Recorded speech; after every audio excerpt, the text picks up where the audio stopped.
उठा उठा सकाळ झाली, अभंग स्नानाची वेळ झाली. हे वाक्य कुठेतरी ऐकल्यासारखं वाटतं ना? दिवाळी हा वर्षातील सर्वात मोठा सण असतो आणि या सणाच्या तयारीही 2 आठवड्या आधीच सुरू होतात. टेस्टी टेस्टी फराळ, घर सजावट, आकाशकंदील, फटाके, खूप सारी शॉपिंग सर्वजण करत असतात. पण तुम्ही कधी असं ऑब्झर्वेशन केलं आहे का की दसऱ्यानंतर 20 दिवसांनी दिवाळी असते दरवर्षी? पण का एक्झॅक्ट 20 दिवसांचा गॅप असतो? याचं कारण काय? काही पुराव्यांनुसार असे सांगितले जाते की दिवाळी हा सण किमान 3000 वर्ष जुना आहे. लहानपणापासूनच आपण दिवाळी सण साजरा करत आलो आहे. पण यात फॉलो होणाऱ्या गोष्टींमागचं महत्त्व आपल्याला माहिती आहे का? अभंग स्नान का केले जाते आणि का फक्त दिवाळीतच? नरक चतुर्दशी म्हणजे छोटी दिवाळी का साजरी करतात? काय आहे यामागची स्टोरी?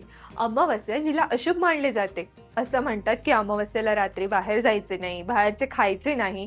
मग वर्षातील सर्वात मोठा सण हा अमावस्येला का साजरा केला जातो? आणि हो, लक्ष्मीपूजन हा दिवस लक्ष्मी मातेचा असतो, म्हणून त्यांना प्रसन्न करण्यासाठीचं एक खास स्तोत्र. म्हणजे या व्हिडिओत आपण 4 महत्त्वाचे मुद्दे जाणून घेणार आहोत. अभंग स्नानाचे importance, Narak Chaturdashi celebration story, अमावस्येला साजरी होणारी दिवाळी आणि हो, लक्ष्मी मातेला प्रसन्न करणारे श्री सुक्ताचं महत्त्व. हे सर्व मुद्दे जाणून घेण्यासाठी व्हिडिओ हा शेवटपर्यंत पाहत राहा. दिवाळी या सणाची सुरुवात होते सुगंधित उठण्याने म्हणजेच अभंग स्नानाने. नरक चतुर्दशीला अभंग स्नानाचं खूप महत्त्व आहे. या दिवशी सकाळी लवकर उठून संपूर्ण शरीराला तेल लावून मालिश करून सुगंधित अशा उठण्याने अंघोळ केली जाते. सूर्योदयापूर्वी केलेल्या या स्नानाला अभंग स्नान म्हणतात. या दिवशी एक खास प्रथाही आहे. स्वच्छतागृहात म्हणजेच बाथरूममध्ये यमासाठी एक पणती लावली जाते. यामुळे वाईट शक्ती आणि पाप दूर होतात आणि घरात सकारात्मकता येते. अभंग स्नानाचे आपल्या शरीरालाही खूप फायदे होतात. अभंग स्नानात तेल आणि उटण्याचा वापर केला जातो, ज्यामुळे त्वचेचे पोषण होते, त्वचा मऊ राहते. कार्तिक महिन्यात हवामान थंड होऊ लागते, त्यामुळे तेलाने मालिश केल्याने शरीराला उष्णता मिळते आणि रक्तभिसरणही सुधारते. दिवाळी हा स्वच्छतेचा सण आहे. घर स्वच्छ केल्यानंतर शरीराची स्वच्छता देखील तितकीच महत्त्वाची मानली जाते. अभंग स्नान हा स्वच्छतेचाच एक भाग आहे, जो या सणाच्या उत्साहाला वाढवतो. धार्मिक मान्यतेनुसार नरक चतुर्दशीला पहाटे अभंग स्नान केल्याने पापांचा नाश होतो, नरकापासून मुक्ती मिळते. यामुळे या स्नानाचा विधी शुभ मानला जातो. अभंग स्नानाचे महत्त्व तर कळले, पण ही प्रथा कुठून आली हे जाणून घेण्यासाठी ऐकूया एक रंजक कथा. नरकासूर एक शक्तिशाली असुर राजा होता. त्याचा जन्म पृथ्वीदेवी भूदेवी आणि भगवान विष्णूंचा वराह अवतार यांच्यापासून झाला. वराह अवतारात विष्णूंनी हिरण्याक्ष नावाच्या दैत्याचा वध करून पृथ्वीला समुद्रातून वर काढली होती. या घटनेत भूदेवी गर्भवती झाली आणि नरकासुराचा जन्म झाला. जन्मानंतर तो एक पराक्रमी योद्धा बनला. पण त्याच्या मनात अहंकार आणि दुष्टता वाढली. त्याने ब्रह्मदेवाकडून वरदान मागितले की तो अविनाशी असेल आणि केवळ त्याच्या आईच्या म्हणजेच भूदेवीच्या हातून मरण येईल. हे वरदान मिळाल्याने तो आणखीन निभीळ आणि अत्याचारी बनला. नरकासुराने आपल्या शक्तीचा दुरुपयोग करून स्वर्गलोक, पृथ्वीलोक आणि पाताळलोक यांवर हल्ला केला. त्याने प्रयाग ज्योतिषपूर म्हणजे आत्ताचे आसाम प्रदेश येथे आपली राजधानी स्थापित केली आणि एक विशाल साम्राज्य निर्माण केले. त्याने इंद्र आणि इतर देवतांना पराजित केले.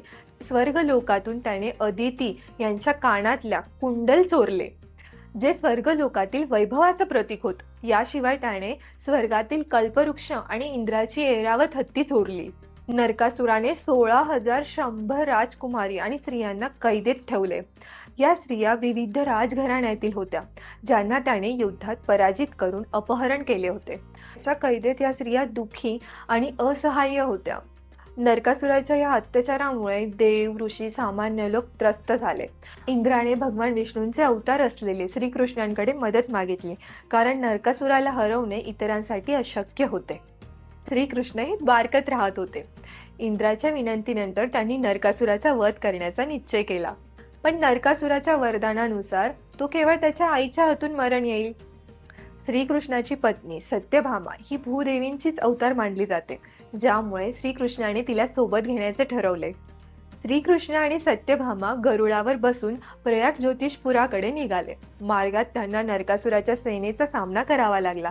नरकासुराने आपल्या राजधानीभोवती अभेद्य किल्ले, जादुई संरक्षण यंत्रणा उभी केली होती, ज्यात 5 पहाडांचे अडथळे आणि मूर नावाच्या सेनापतीचा समावेश होता. श्रीकृष्णाने आपल्या शस्त्रांनी हे सर्व अडथळे दूर केले. मुरासुराचा वध केल्यानंतर नरकासूर स्वतः युद्धभूमीवर आला. नरकासूर आणि श्रीकृष्ण यांच्यात घनघोर युद्ध सुरू झाले. नरकासुराने विविध शस्त्रे आणि जादू वापरली, पण श्रीकृष्णाने सर्व हल्ले परतवले. युद्धात सत्यभामा श्रीकृष्णाच्या रथाचे सारथ्य करत होत्या. एका क्षणी नरकासुराने श्रीकृष्णावर विषारी बाण सोडला, ज्यामुळे श्रीकृष्ण बेहोश झाले. सत्यभामा यामुळे रागावली आणि त्यांनी स्वतः धनुष्य उचलले आणि सत्यभामा यांनी नरकासुरावर बाण सोडला, ज्यामुळे तो जखमी झाला.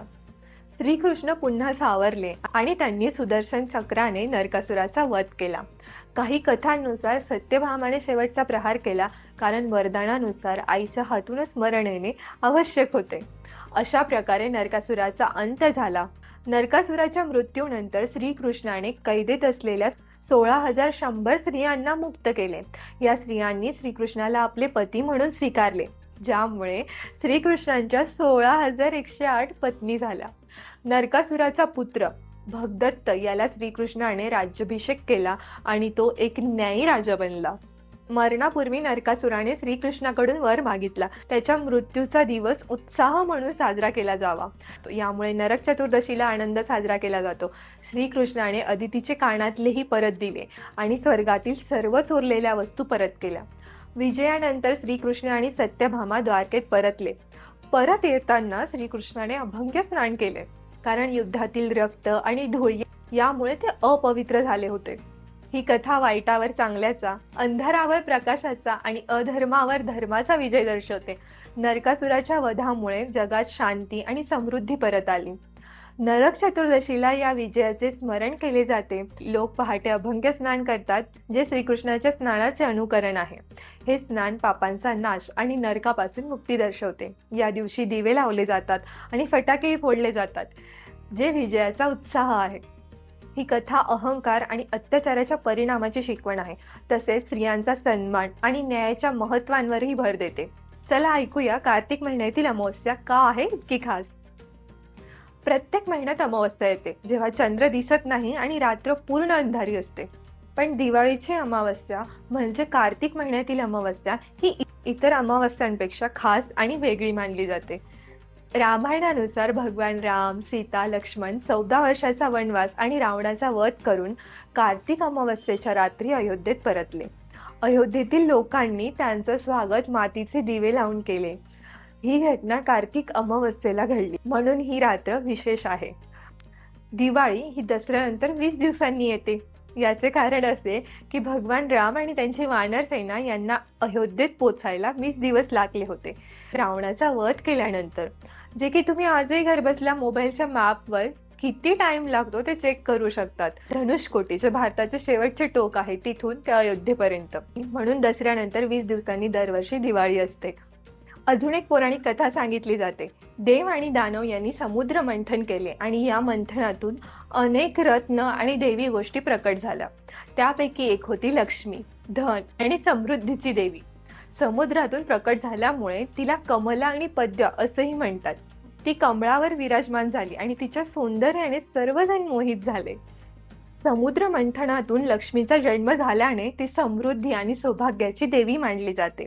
दिवाळीच्या अमावस्येला जेव्हा अंधार सर्वत्र पसरलेला असतो, तेव्हा लक्ष्मी पूजन करून तिच्या आशीर्वादाने जीवनात प्रकाश आणि समृद्धी आणली जाते.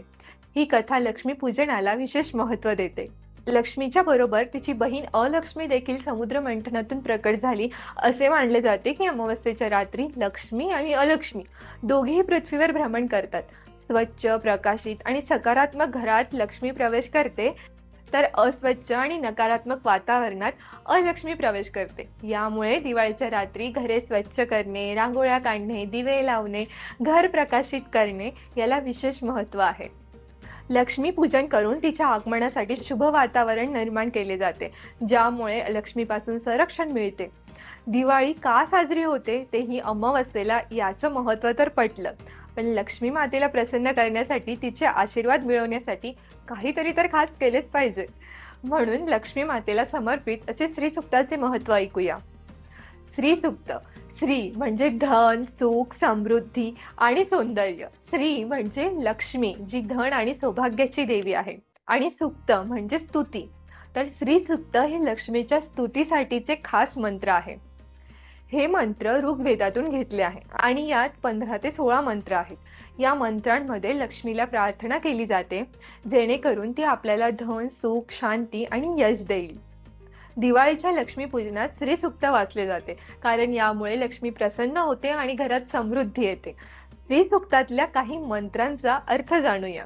ओम हिरण्यवर्णा हरणी सुवर्ण रजत सहस्रजा चंद्राम हिरण्यमयी लक्ष्मी जातवेदो मावहा.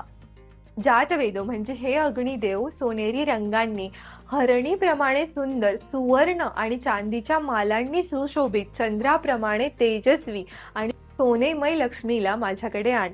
हा मंत्र लक्ष्मीच्या देवी स्वरूपाचे वर्णन करतो आणि तिच्या आगमनासाठी प्रार्थना करतो. श्रीसूक्तामध्ये प्रत्येक श्लोकात माता लक्ष्मीची स्तुती करून तिला प्रसन्न केले जाते. श्रीसूक्तामध्ये फलश्रुतीचाही उल्लेख आहे. मग फलश्रुती म्हणजे काय? फलश्रुती ही वैदिक किंवा पुराणांकालीन ग्रंथांमधील एक परंपरा आहे, जिथे एखादे मंत्र, सूक्त किंवा स्तोत्रांच्या पठणाचे फायदे, त्यांचं महत्त्व आणि पठणाची योग्य पद्धत सांगितली जाते. फलश्रुतीचा उद्देश भक्तांना प्रेरणा देणे, त्यांचा विश्वास दृढ करणे आणि सूक्ताच्या पठणाचे महत्त्व समजावून सांगणे हा आहे. दिवाळीच्या पवित्र प्रकाशाने तुमचे घर, मन आणि आयुष्य उजळून निघो. तुम्हा सर्वांना दिवाळीच्या खूप खूप शुभेच्छा. हॅपी दिवाळी.